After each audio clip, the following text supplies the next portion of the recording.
Anggota DPR telah tiba di tanah air usai kunjungan kerja di Amerika Serikat pada Minggu 13 September kemarin.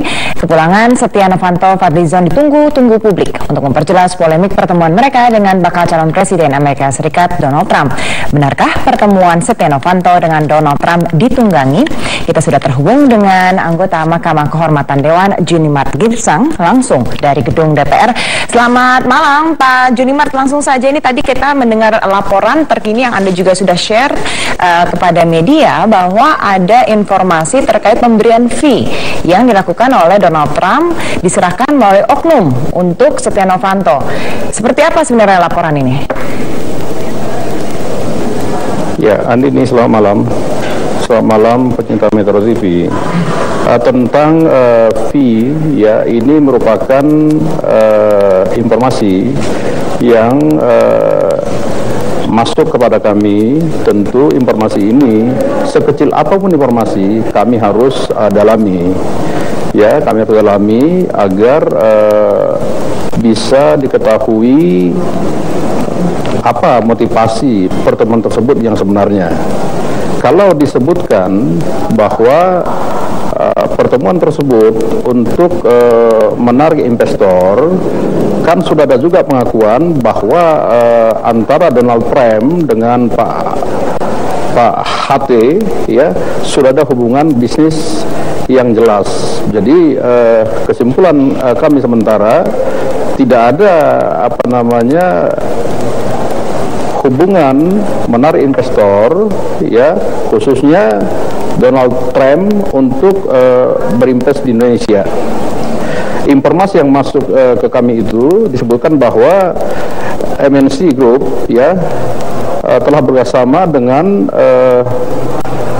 Trump Hotel Collection, ya, di kawasan Lido, dan itu hanya manajemen kontrak, ya. Jadi Trump tidak invest, hanya dapat fee saja. Ini akan kami dalami nanti di dalam MKD, dan mudah-mudahan dalam waktu cepat ini bisa kita dapat simpulkan kebenaran yang sesungguhnya. Demikian, Andini. Bang Junimart, siapa ini yang oknumnya dikatakan memberikan fee untuk Setia Novanto dan juga Fadlizon ketika bertemu dengan Donald Trump? Ya, mudah-mudahan tidak benar, tetapi ini menjadi bagian dari tugas kami untuk mendalami, ya, informasi ini. Ya, saya catat, ya, saya sampaikan sekali lagi, mudah-mudahan tidak benar, ya, tetapi menjadi kewajiban kami di Mahkamah Kehormatan Dewan untuk mencari kebenaran dari informasi ini agar tidak menjadi isu yang tidak semestinya digulirkan. Demikian, Andini. Oke, Bang Junimart, jadi saya ingin ulangi lagi. Jadi ada orang yang memberikan langsung begitu ya untuk kepada Pak Setia Novanto. Ini dikatakan dari Donald Trump-nya dan ikut pada pertemuan tersebut. Kita tidak pernah mengatakan pemberian kepada Pak Setia Novanto atau kepada siapapun, tetapi ada, ya, informasi yang harus kami cari, ya, kebenaran dari informasi itu. Baik. Ya, mengenai kepada siapa diberikan, ya, tentu lain urusannya nanti. Baik, Pak Junimart, jadi ini menanggapi adanya penumpang gelap dalam pertemuan antara pimpinan DPR dengan Donald Trump, itu berarti memang betul adanya? Apakah memang ada yang menunggangi pertemuan ini? Ya, begini, Andini, ya, kita tidak bicara penumpang gelap, kita tidak bicara menunggangi, tetapi sudah ada pengakuan dari salah seorang delegasi yang mengatakan bahwa pertemuan tersebut difasilitasi, ya, oleh Pak HT. Ya toh. Nah, tentu kami nanti di MKD akan memanggil dan mengklarifikasi, ya, statement dari anggota delegasi tersebut, apakah benar ataukah hanya sekenanya saja menyampaikan kepada teman-teman pers. Ya, kita juga harus klarifikasi secara tuntas semua ini agar tidak terjadi fitnah ya terhadap seseorang. Begitu Andini.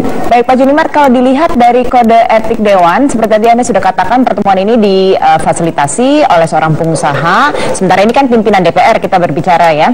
Kalau dilihat dari kode etiknya, apakah ini melanggar atau tidak pertemuan ini sebenarnya?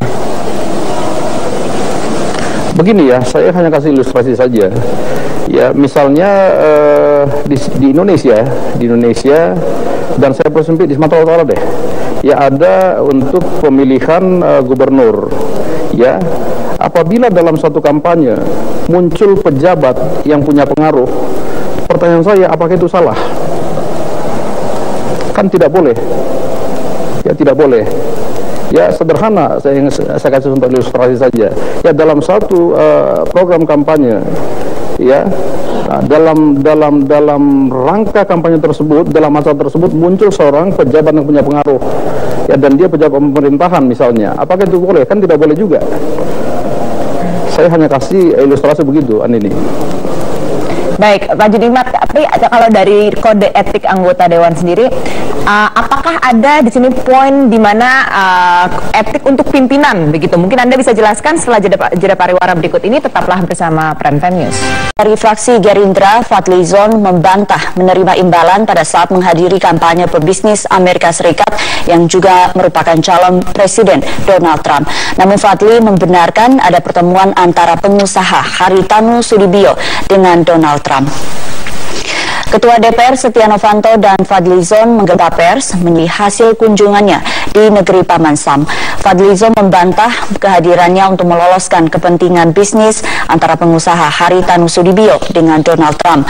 Politisi Gerindra tersebut menyatakan agenda dengan Donald Trump semata untuk kepentingan nasional dengan cara diplomasi membuka jalan investasi di Indonesia. Fadli mengakui pertemuan dengan Donald Trump dilakukan dengan spontan atau tidak direncanakan sebelumnya. Sementara terkait dengan anggaran yang digunakan, Fadli menyatakan pertemuan tersebut menggunakan dana pribadi. Jadi sekali lagi ditegaskan tidak ada fee, tidak ada amplop, tidak ada apa-apa, gitu ya. Jadi semata-mata untuk kepentingan nasional, kepentingan investasi di Indonesia dalam situasi ekonomi lagi sulit seperti sekarang. Gitu. Kemudian tadi satu lagi soal fasilitator. Kalau fasilitator dalam arti ikut melakukan mengarrange, mengontak, saya kira itu ada benarnya. Ketua DPR juga ada koneksi, ada komunikasi dengan orang-orangnya, ya, dengan Donald Trump. Kemudian Pak Haritanu tentu saja sebagai juga bagian yang selama ini sudah berhubungan dan juga secara usaha, saya kira hal yang biasa. Itu betul, ya. Jadi bukan fasilitator istilahnya ikut membantu. Baik, kita temuan rombongan DPR dengan pengusaha sekaligus calon kandidat Presiden Amerika Serikat Donald Trump makin mengerucut. Seorang pengusaha nasional diduga membawa kepentingan bisnis dan mendompleng DPR dalam pertemuan ini. Kontroversi pertemuan pimpinan DPR dengan Donald Trump di Amerika Serikat masih menjadi teka-teki tersendiri. Pertemuan keduanya diduga diinisiasi oleh seorang pengusaha nasional, Haritanu Sudibyo, terkait dengan investasi yang akan dilakukan Donald Trump di Indonesia. Dugaan adanya inisiasi pertemuan Setia Novanto dan Donald Trump juga pernah disebutkan oleh anggota DPR dari fraksi Golkar, Tantowi Yahya. Tantowi yang ikut bersama rombongan ke Amerika Serikat pernah mengatakan bahwa Setia Novanto merupakan salah satu mitra bisnis Donald Trump di Indonesia. Sementara itu, Ketua DPR Setia Novanto membantah hal tersebut.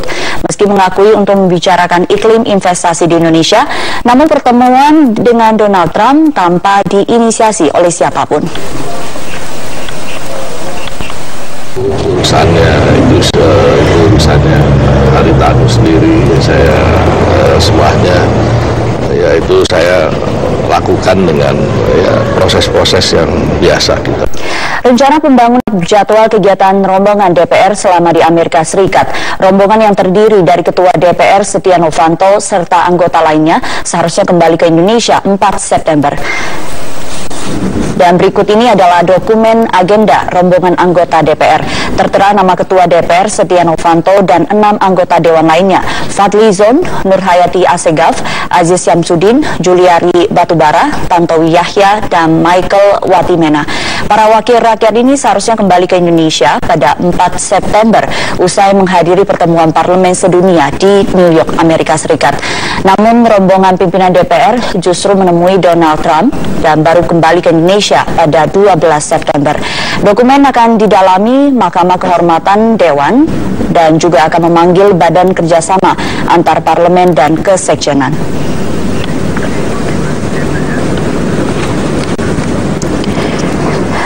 Teka-teki kontroversi kunjungan DPR ke luar negeri, Sekjen DPR kembali mengajukan kenaikan tunjangan anggota DPR sebesar 50%. Anggota DPR akan mendapat tambahan lagi uang tunjangan yang resminya akan dimulai berlaku pada Januari 2016. Tunjangan ini telah diajukan ke Menteri Keuangan pada tanggal 9 September. Nilai tunjangan DPR bervariasi, mulai dari ketua badan hingga anggota akan mendapat tunjangan kehormatan sebesar 9,3 juta rupiah hingga 11 juta rupiah, naik dari 5,5 juta rupiah dan 6,6 juta rupiah. Tunjangan komunikasi juga naik dari kisaran 17,6 hingga 18,7 juta rupiah per orang.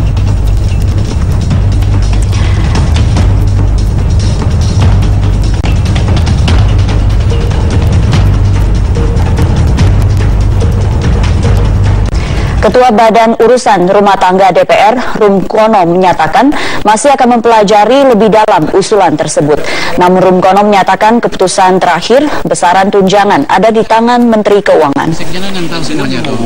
Harus ngomong dia. Tapi kan seharusnya juga mengusulkan, semua kita bisa mengusulkan, tapi Menteri Keuangan yang menentukan, yang menetapkan.